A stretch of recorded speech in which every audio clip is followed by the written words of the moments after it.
नमस्ते प्रणाम, मैं हूं संजू यादव। हमारे चैनल पर सभी दीदी बहनी का स्वागत है। तो दीदी बहनी, अगर अभी तक आप लोग हमारे चैनल से नहीं जुड़ी हैं तो प्लीज़ जुड़ जाइए। हमारे चैनल का नाम है संजू सुभाष ऑफिशियल। तो दीदी बहनी, आप लोगों के बीच में हम ऐसी एक सच्ची घटना लेकर के आए हैं कि अगर पत्थर का कलेजा रहेगा उसको भी आंसू निकल जाएगा। हम लोग तो माँ हैं, पत्थर में से आंसू निकल जाएगा। तो सोच लीजिएगा कि नहीं, ये कैसा जो है गीत है, दर्द भरा गीत है। यह गीत है जिला आजमगढ़ और गांव का नाम है लाखापुर। तो दीदी बहनी देखिए, एक वहाँ की रहने वाली एक औरत का नाम है रानी। भगवान ने ऐसी जोड़ी बना करके भेजी थी कि पत्नी का नाम था रानी और पति का नाम था राजा। वाह क्या जोड़ी थी, पर शायद भगवान को मंजूर नहीं था। तो रानी लाखापुर में उसका ससुराल था, वहाँ की रहने वाली थी। तो दीदी बहनी देखिए, बहुत ज़्यादा बीमार थी, इतना ज़्यादा बीमार थी कि उसके बचने की हालत नहीं थी। उसके गोद में एक छोटा से लड़का रहता है। तो अपने पति से अर्जी लगाती है और अपने पति से कुछ कहना चाहती है। और क्या कहती है, और कहते कहते उसका प्राण छूट जाता है। दीदी बहनी, हम अपने गीत के माध्यम से बताना चाहते हैं। आप लोग प्लीज़ कमेंट में ज़रूर बताइएगा कि आप लोगों को हमारा गीत कैसा लगा।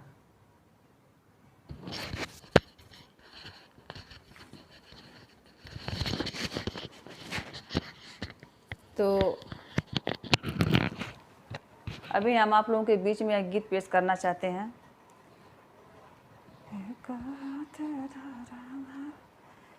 जिला आजमगढ़ बाबू लाखापुर गौआ, जिला आजमगढ़ बाबू लाखापुर गौआ। ओही क सच्ची बा घटनवाना, ओही क सच्ची बा घटनवाना। जिला आजमगढ़ बाबू लाखापुर गौआ, जिला आजमगढ़ बाबू लाखापुर गौआ। ओही क सच्ची बा घटनवाना, ओही क सच्ची बा घटनवाना।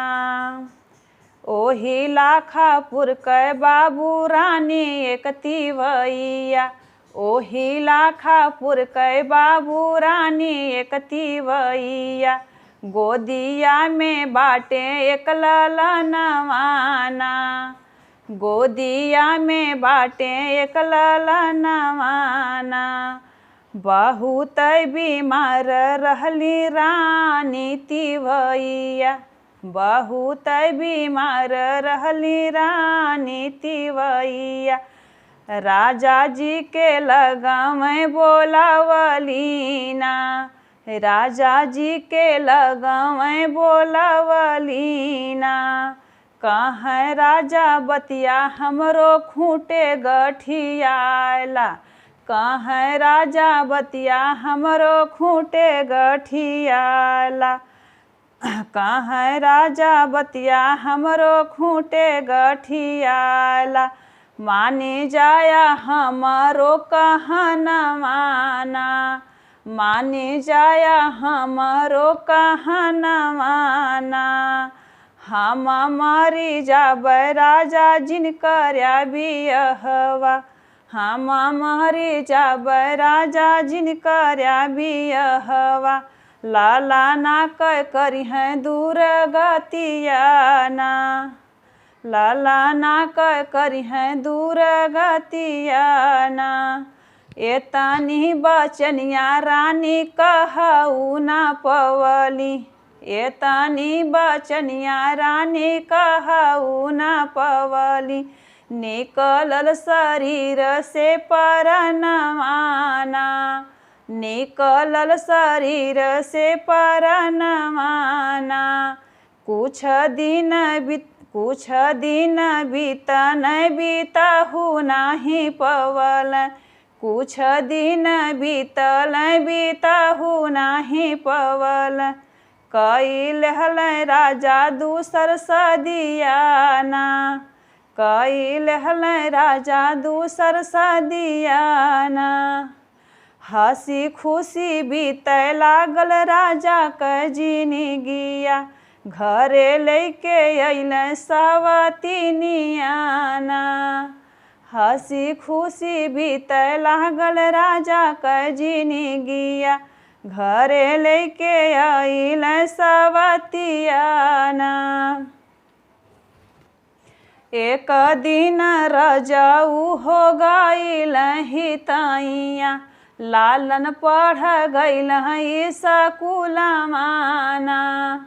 एक दिन रजऊ हो गइल हितैया, लालन पढ़ गइल स्कूलमाना। कुल लड़िकन क लालन कलम चोरवल, लड़का लेके अइलै ओरहनवाना। कुल लड़िकन क लालन कलम चोरवल, लड़का लेके अइलै ओरहनवाना। एक हाथे धरै मैं भलालन क मुड़िया, दूसर हाथे छाटै गरदनवाना। एक हाथे धरै मैं भलालन क मुड़िया, दूसर हाथे काटै गरदनवाना। मुड़िया ही काटी मैं भापोरा में चोरवली, सारी धजरी नली बटुलियाना। मुड़िया ही काटी मैं भापोरा में चोरवली, सारी धजरी नली बटुलियाना। घूमी फिरी रजऊ जब आइल हिताई से, पूछै लगनै लालन कहाँ गइलैना। पूछै लगनै लालन कहाँ गइलैना। तोहर तै लालन राजा गइनै स्कूलमा, जे लेता बनल जेवनवाना। तोहर लालनमा राजा गइनै स्कूलमा, जे लेता बनल जेवनवाना। तो देखिए भगवान की महिमा। पहिला कवर राजा डालहु जे गइल, पहिला कवर राजा नावहु न पवल, बिली में से निकलल नागिनियाना। बिली में से निकलल नागिनियाना। नागिन ही मारह राजा पोरा में दवड़ल, पाई गइन ललना कै मुड़ियाना। मुड़िया ही देखी राजा गिरया न चितावा, सोचे लगलै रानी जी कै बतियाना। मुड़िया ही देखी राजा गिरया न चितावा, सोचे लगनै रानी जी कै बतियाना। तो धन्यवाद दीदी बहनी। हमारा ये दर्द भरा गीत है कैसा सौतेली माँ के ऊपर, आप लोग कमेंट बॉक्स में ज़रूर बताइएगा कि सौतेली माँ ऐसी होती हैं जो एक बच्चे का गला काट करके पोरा में चुरा देती है और सारी बदन को उसके बोटी बोटी काट करके और जो है कि मीट मच्छी बना करके रख देती है, वही अपने पति को देती है खाने के लिए।